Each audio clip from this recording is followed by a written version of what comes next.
कुछ दृश्य आंखों से नहीं, आत्मा से याद किए जाते हैं। धूल हवा में तैर रही थी, टूटे हुए रथों से उठता धुआं जैसे आकाश को छूना चाहता हो। रथ की लकड़ी जल रही थी, और एक ध्वज जो कभी धर्म का प्रतीक था अब अधजला था, हवा में कांपता हुआ। मैंने देखा एक पांडव सैनिक, युवा, साहसी, पर अब भय से कांपता हुआ। उसकी बांह पर लाल कपड़े की एक पट्टी बंधी थी, शायद मां की ओढ़नी का टुकड़ा। वो दौड़ रहा था, एक टूटे रथ की ओट में बचने की कोशिश में। पीछे से आ रही थी एक परछाई, भारी कदम, चमकता हुआ रथ, और हाथ में बाण उठाए। वो था भीष्म। समय मानो थम गया। उस जवान ने एक बार पीछे देखा, उसकी सांस तेज हो गई, और उसके होठों से एक शब्द निकला, मां।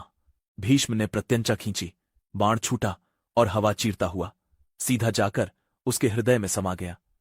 लड़का गिरा, आंखें खुली की खुली रह गईं। वो कुछ कहना चाहता था, पर शब्द रेत में घुल गए। उसके हाथ से वह लाल पट्टी छूट गई और धीरे धीरे रक्त से भीगती रही। मैं दूर खड़ा था, देख रहा था, न कुछ कहा न कुछ किया। कुरुक्षेत्र की वो पहली रात। धूप तो अस्त हो चुकी थी, पर युद्ध के जले हुए रथ, टूटे अस्त्र, घायल योद्धा और रेत पर बिखरे रक्त अब भी सूरज से अधिक दहक रहे थे। पहले दिन के अंतिम क्षण में जब भीष्म का बाण चला, वो सिर्फ शरीर नहीं चीरता था, इतिहास की नसों को भी फाड़ता गया। उस रात मैं चुपचाप एक रथ लेकर निकला।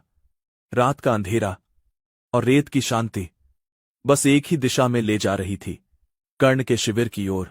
वो अकेला बैठा था, धूप की तरह शांत, पर भीतर जलता हुआ। रेत में बैठा था, अपने धनुष की डोरी को बार बार छूते हुए। मैं पहुंचा, उसने मुझे आते देखा। कोई आश्चर्य नहीं, बस मौन। मैंने पूछा, कर्ण, तू युद्ध में क्यों नहीं उतर रहा? भीष्म के रहते तेरा रथ थमा क्यों है? उसने मेरी ओर देखा। उसके चेहरे पर कोई द्वेष नहीं था, बस एक सच्चाई थी। उसने कहा, क्योंकि ये युद्ध मेरा नहीं, ये युद्ध अभी भीष्म का है, और जब तक वो रथ पर हैं, मैं उनके सम्मान में मौन हूं। मैंने कहा, सम्मान? जिसने तुझे योद्धा तक नहीं माना, जिसने तुझे कभी पुरुष तक नहीं समझा, उसी के लिए तेरा ये मौन? कर्ण ने मुस्कुराकर उत्तर दिया, मैं किसी के सम्मान के लिए मौन नहीं हूं, मैं अपनी प्रतिज्ञा के लिए चुप हूं। दुर्योधन ने मुझे वो दिया जो इस संसार ने कभी नहीं दिया, सम्मान और स्थान। जब तक वो जीवित हैं, मैं उनका साथ नहीं छोड़ सकता। भीष्म पांडवों का आधा विनाश करेंगे, बाकी मैं करूंगा जब मेरी बारी आएगी। मैं चुप रहा, फिर कहा, तू जानता है कि मैं तेरे रहस्य को जानता हूं। कर्ण की आंखें झुक गईं। हां, जानता हूं, और मुझे विश्वास है तू उसे उजागर नहीं करेगा। मैंने कुंती से वादा किया है, और मैं वादा निभाऊंगा। उन पांचों में से केवल अर्जुन का ही जीवन मेरा लक्ष्य होगा। मैं उसे देखता रहा, एक योद्धा जो अपने ही भाग्य के साथ युद्ध कर रहा था। सुबह का उजाला धीरे धीरे मैदान पर उतर रहा था, पर भीष्म की आंखों में जैसे सूरज खुद चमक रहा हो। उन्होंने अपना ध्वज उठाया और गंभीर आवाज में कहा, दूसरा दिन शुरू होता है। उनके शब्दों के साथ ही नगाड़े बज उठे, शंख गूंजे, रथों की घर्राहट, सैनिकों की ललकार। कुरुक्षेत्र जाग उठा। कौरव सेना अब 3 भागों में बढ़ चुकी थी। द्रोणाचार्य एक छोर पर, कृपाचार्य दूसरे, और बीच में खुद भीष्म। उनका रथ ऐसे बढ़ रहा था जैसे आंधी चली हो। भीष्म ने आंखें बंद की, लेकिन उनकी प्रत्यंचा बंधी नहीं थी। पहला बाण चला और पांडवों की पंक्ति में हलचल मच गई। युधिष्ठिर की रक्षा के लिए भेजे गए 5 रथ टूट चुके थे, वो अकेले पड़ चुके थे। अर्जुन उन्हें बचाने दौड़ना चाहता था, पर कौरवों की रेखा ने रास्ता रोक लिया। तभी एक तेज आवाज आई, मैं जा रहा हूं चाचा। अभिमन्यु था वो। उसकी आंखों में सिर्फ विश्वास था, ना डर ना हिचक। उसने अपना रथ दौड़ाया और भीष्म के बाणों के बीच से निकल गया। 3 बाण दागे और कौरव योद्धा पीछे हटे। वो युधिष्ठिर तक पहुंचा और बोला, चलिए। युधिष्ठिर पीछे हटे और अभिमन्यु ने मोर्चा संभाल लिया।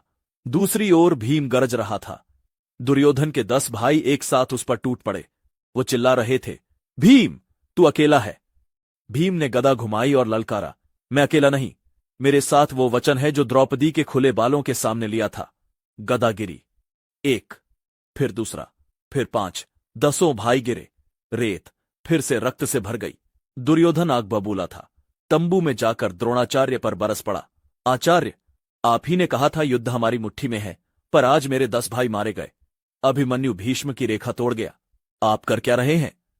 द्रोण शांत थे। उन्होंने कहा, मुझे युद्ध सिखाने मत आओ दुर्योधन।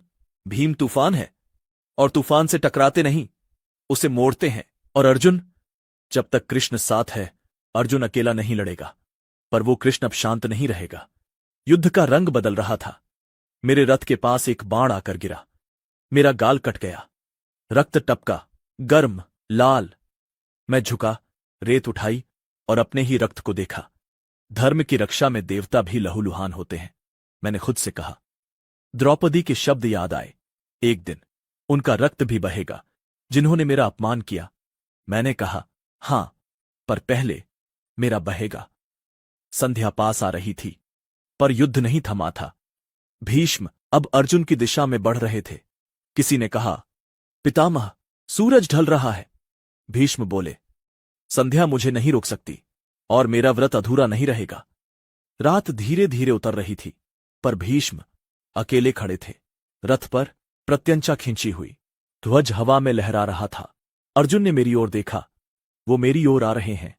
मैंने कहा, हां, आज वो सिर्फ योद्धा नहीं, एक वचन की आग है और तुझे अब तप कर बाहर निकलना है। भीष्म ने शंख बजाया। रथ सीधा अर्जुन की ओर बढ़ा। चारों ओर सन्नाटा था। सिर्फ धर्म और रक्त की टकराहट की आवाज थी। मैंने अर्जुन की आंखों में देखा। वो कांपा नहीं, पर उसकी आत्मा अब युद्ध के लिए तैयार थी।